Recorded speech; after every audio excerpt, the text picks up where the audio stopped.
오늘 아침 신문 시작합니다. 우리나라의 취업과 결혼, 출산 연령이 30대에서 40대로 늦어지고 있다는 기사 먼저 보겠습니다. 네, 조선일보입니다. 30대 초반 신입사원, 40세 전후 신랑 신부, 40대 초반 아기 아빠와 엄마. 이제는 낯설지가 않죠. 이런 추세는 더 가속화하고 있는데요.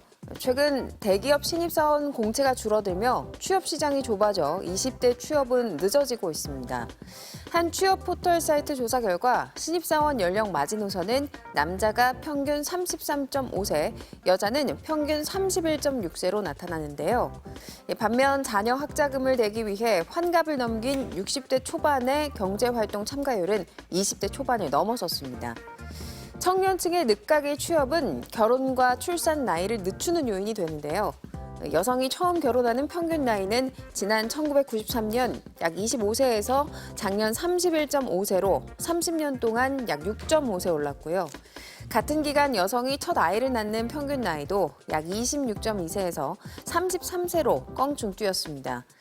덩달아 육아휴직 연령도 높아져 요즘 세종시에서는 육아휴직 중인 40, 50대 간부급 공무원을 쉽게 찾아볼 수 있다고 신문은 전했습니다. 다음은 중앙일보입니다. 배달 플랫폼 업체인 배달의 민족이 입점 업체 중개 수수료를 44%가량 인상하겠다고 예고하자 소상공인들은 물론 정부 내에서도 비판의 목소리가 커지고 있습니다. 배민의 배달 중개 수수료 인상이 입점 음식점들의 음식 판매 가격에 반영되고 외식 물가를 자극해 정부의 물가 안정화 정책에 악영향을 줄 가능성이 크다는 건데요. 또 2019년 배민을 인수한 독일 기업이 투자금 회수에 집중하며 한국 내 사회적 책임을 등한시하고 있다는 비판도 나옵니다.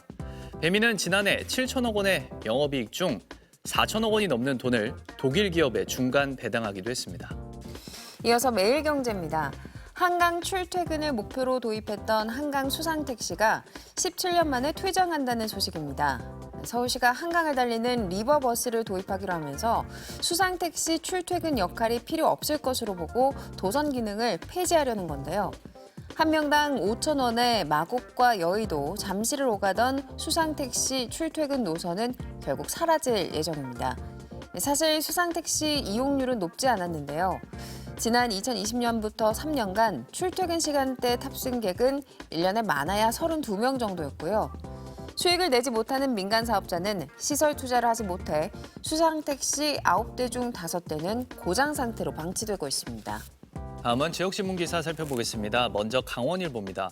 홍천 구도심 상권이 유동 인구가 줄어들며 침체를 벗어나지 못하고 있습니다. 홍천 중앙시장은 장날에도 사람들을 찾아보기가 어렵고 점포들은 계속 비어가고 있는데요. 홍천구는 상권을 활성화하기 위해서 도시재생 예산 등을 투입하고 있습니다. 최근엔 주민 이용률부터 높이기 위해 야시장을 열기 시작했고요. 중앙시장 바로 옆 전통시장의 노점상들이 먹거리 상품을 개발할 수 있는 공유 부엌과 문화 공연에 활용되는 공유 쉼터를 조성하기도 했습니다. 하지만 시장과 소규모 상가 골목별로 상인회가 나뉘어 있어 전체 발전 방향을 마련하는 게 쉽지 않다는 지적도 나온다고 신문은 전했습니다. 끝으로 경남신문입니다. 밀양 지역의 소나무 제선충 감염이 확산하고 있지만 예산 부족으로 방제에 어려움을 겪고 있습니다. 시는 최근 3년간 335억 원을 투입해 방제 작업을 벌여왔는데요. 올해 제선충병에 걸린 나무는 약 20만 본으로 방제 예산은 300억 정도로 추정되지만 확보된 예산은 25%에 불과합니다. 결국 올해 상반기까지 10만여 개만 벌목했고 나머지는 방치되고 있는데요. 대규모 예산을 투입하고도 해마다 소나무 제선충이 확산하면서 밑빠진 독에 물붓기라는 비판이 나오고 있습니다. 밀양시는 피해가 심각한 지역을 특별 방제 구역으로 지정해서 아예 수종을 바꾸는 방안도 추진하고 있습니다. 지금까지 오늘 아침 신문이었습니다.